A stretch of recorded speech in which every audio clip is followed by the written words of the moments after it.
Hello, my YouTube family. Manipurihomemaker channel में आम बुता राम नौकरी मैं आऊँगा सीधे बनाना चिप हो जर के कोई मसक मागी मचू कलर सिंह से तो इन्हें चाप माना बने मसक से तो कि मतिक फजा बता ना तना चाप माना ना दुम हावे कोई केरला दा साउथ इंडिया नों दा फंग बनाना चिप्स तो अम्मा तंग चुमाया दा थी देगा उचर के को मागी मखोन गजे आम फजा न क्रिस्पी होए बने तो बनाना चिप्स से लाई बकान दा स्वयं तांगे को तो कोई सुमाइना यमना लाइना युमदा दुम हो बिया कई शुलू देखो मैम तो हुजिक बनाना चिप होना बा सेम साबा होरसे अहमदा थुमने यंगंग मचू पाउडर दो स्पून अमने थुम स्पून अचौबा अमने अदुगा इसिंग अयंगबसे हैजलगा सुमाइना फजना थिलगा थंगरगे अखोई थुम से फजना तुम्हलगा ने साइड अमदा थंगरगे अदुगा लपोय मुखोक होरगे दो मैम अखोइना बनाना चिप सेमबसे अखोई हैजिंग फाद्रसु दुम याबनी को लपोइदो दोई तानम जान है चे अमगिने माबुदी याम नुंगाइरमरो अखोइगे लउदो तो के मतिक चुचाव याम पामुइबको अखोइगे हैजिंग जे खितंग फादा वाले चावबुदी फजना चावरबने बतो दो सुमाइना हैजिंग फादा बला फोइजे हुंदोक्तगी सरुक यामना हाउना फजना अदुम बनाना चिप सेमदोक यारेको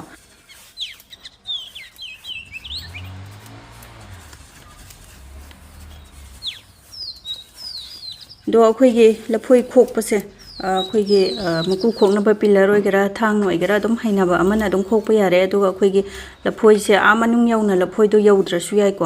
अखोइगे मागी असंगबा मकु जितंग सितनाना सुमाइना लौथोकपिरगा अदुम यारे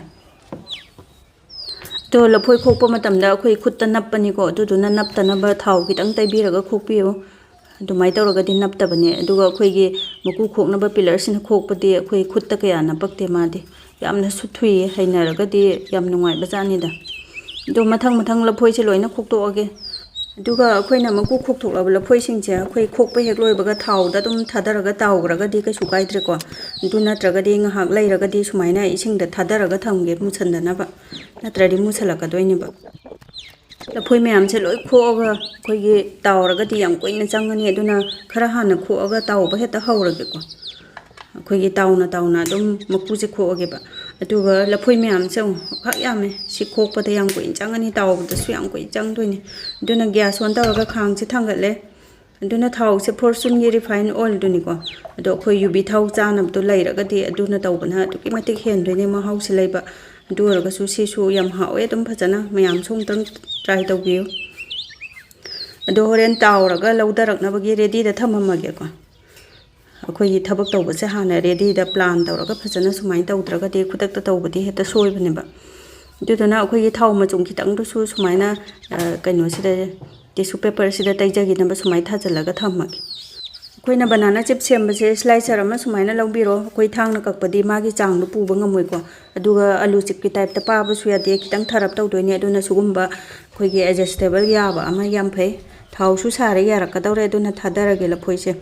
दुदुना इसिंग द तिंग बला फोइसिंग दो सुमाइना फीम द हाइफे तैथोकपिसे नत्रगदि इसिंग दो ड्रॉप तारगदि थाव दगी चोंखलागा सुखुत्ता सुपोकनिदना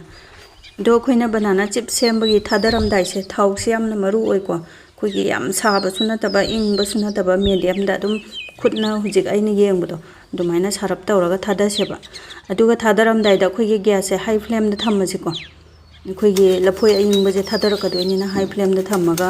थादबा लोरगा खोइगी मीडियम नत्रगा लो फ्लेम दा तपना ताउदोइनि मतमसु याम कोइना चांगे अखोइगी फास्ट बेस की अमुकी खुताउसिदा मिनिट 10 दैना को 5 मुकी चांग चांगे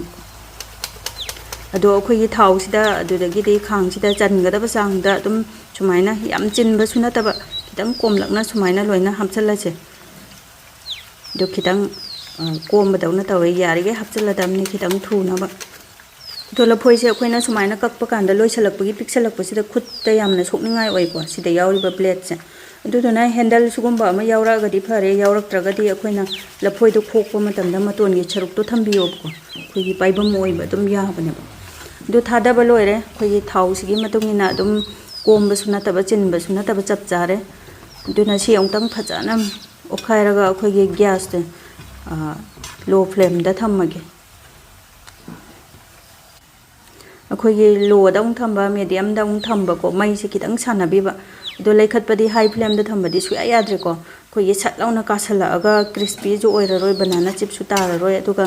चाबा मतमदसु अखोइगी यारी याखोंगिदा चनप खोइनपनरगा लैदोइनिको दुना ताव यारोयबा ꯂꯐꯣꯏꯁꯤꯗ ꯑꯩꯈꯣꯏꯒꯤ ꯃꯤꯅꯤꯠ 9-10 ꯇꯥꯎꯔꯕ ꯃꯇꯨꯡꯗ ꯉꯁꯥꯏꯒꯤ ꯊꯤꯠꯂ ꯊꯝꯕ ꯃꯍꯤꯗꯣ ꯁ꯭ꯄꯨꯟ 2ꯒꯨꯝꯕ ꯁꯨꯃꯥꯏꯅ ꯍꯩꯖꯤꯜꯂꯁꯤꯀꯣ ꯉꯁꯥꯏꯒꯤ ꯃꯥꯒꯤ ꯃꯆꯨ ꯑꯗꯨꯗꯒꯤꯗꯤ ꯑꯩꯈꯣꯏꯒꯤ ꯃꯥꯒꯤ ꯊꯨꯝꯗꯣ ꯑꯗꯨꯝ ꯂꯣꯏꯅ ꯌꯥꯎꯖꯔꯛꯑꯗꯕꯅꯦꯕ ꯃꯆꯨꯁꯦ ꯈꯨꯕꯖꯁꯦ ꯑꯃꯨꯛ ꯍꯩꯖꯤꯜꯂꯕ ꯃꯇꯨꯡꯗ ꯑꯗꯣ ꯀꯣꯡꯒꯣꯟ ꯑꯆꯧ ꯑꯆꯧꯕ ꯀꯥꯔꯤꯁꯦ ꯁꯤꯁꯤꯅ ꯂꯣꯏꯔꯛꯑꯕ ꯃꯇꯝꯗ ꯕꯅꯥꯅꯥ ꯆꯤꯞꯁꯦ ꯃꯨꯟꯗꯣꯏꯅꯤꯀꯣ ꯑꯩꯈꯣꯏꯒꯤ ꯄꯨꯔꯥ ꯃꯨꯟꯗꯣꯏꯅꯤ ꯀ꯭रिꯁꯄꯤ ꯑꯣꯏꯗꯣꯏꯅꯤ ꯀꯦꯝ ꯂꯥꯎꯗꯣꯏꯅꯦꯕ ꯑꯗꯨꯅ ꯀꯣꯡꯒꯣꯟꯁꯦ ꯂꯣꯏꯕꯐꯥꯎ ꯉꯥꯏꯔꯒ ꯇꯞꯅ ꯇꯞꯅ ꯃꯔꯛ ꯃꯔꯛꯇ ꯍꯥꯏꯐꯦꯠ ꯑꯣꯠꯄꯤꯕ ꯌꯥꯝ ꯑꯣꯠꯇ꯭ꯔꯁꯨ ꯑꯗꯨꯝ ꯌꯥꯕꯅꯤ sida kariba konggon mayam se sine hek loirakpaga adum lokhatpa yare ko aduna video se samjanjarage yamna sangani aduna mini kun muk lairaga konggon mayam du su loi loigre du ya masak si ju yengbada adum khangmane akhoi gi khabai sina otpa kanda ju adum makhon je phajana thokpane ko crispy oibage yam phajare ko masak se mayam akhoi konggon su loina loire tudagi di magi color ga se yam phajana tare ko do sumaina chaloni amda lokhalage magi akhoi thau machum singje phajana chumdaraga thamgeba do sumaina loina lokhalaba matungda akhoi kon gumba tengot gumba amada akhoi chidaraga thamje phalauna haidokpa nataba akhoi machum je am phajana lokthokjeba makhon ga chang am phajana crispy oiban maina tengol amda chidaraga thamgrage ko duga mathangi base amu khawrabani sisina duna sumaina mathangi base gi lokhalam dai sida nga sagi chidara thambado haidajara ko do mayam akhoi hijiki laphoi mayam do loina mak tawraga ullaga leiraga di akhoi matam su yamna jangani ko aduduna step by step nga sagi ahan bagi same process ta loina mathang mathang tawthokjarage duga marakta akhoi gi yamna maru oiba khara uchjarake ko akhoi banana chip hauba kanda yamna maru oiba soiganba matang khara adum uchjarake ado karigumba akhoi gi laphoi kakna be slicer gi handle se leitaba taraga di sumaina laphoi je tu maton je yauraga akhoi gi horen khut paibam handle oina ba sumaina yauhalaga khokpiyo maku khokpa matamda doraga di handle do yaudra su yare dan aduna blade ta khut che sokningai ka su oidre maton je le hore dan ko aduga sisina mung thungi singa thitpa mahi ni ko akhoi nga saigi machu yanganga thitpa do machu du yakmalle haraga di sumaina chamna thitlaga hapiyo ba saigi banana chip to machu ga thunga do haira haira sum tawrakpagi ne akhoi gi thau sida machu do loi le hobane ba aduduna sumaina marakta chamna hairaga hopiyo adudagi di sina mo akhoi gi chakti am thongjaningba chakya thongba haitriba thau ga se am ki ganba leibane ba aduduna thau da direct sumaina akhoi gi slicer sida thadaba kiraga su sumaina plate amda sumaina ithoga adum mathang mathang thadaba yai ko mamam da oina matam kitang changbai wani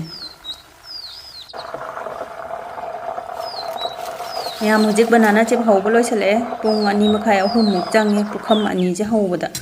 sina aroiba base ne si laukhalaga loire si su mulle adum do mayam su ai sumaina yamna hauna akhoi gi yamna healthy oina luna na yumda hawraga chabiyo tuki matik lai bani luda bani hauso haubani dagi de thau su kai su yam changda bani ko ngasai hai gi ba thau mayam do tangkhai mo hena bu leme ko haubada akhoi gi thau se yamdraga di nungai te da adudugi haibagi wane ba duna thau se kaimta chupchanda bani je haubu lorba singdu uchar ki yangbiu ko thau mari ambo paktamne duga haubu lorpagi sumaina akhoi gi thau se kanda baya ba kanda biyo ba dudagi de tengo ta mu chi thoga thamani tissue paper da mu khara mu tai ja horani pukang kang jane duna thau mayam se on lem je mem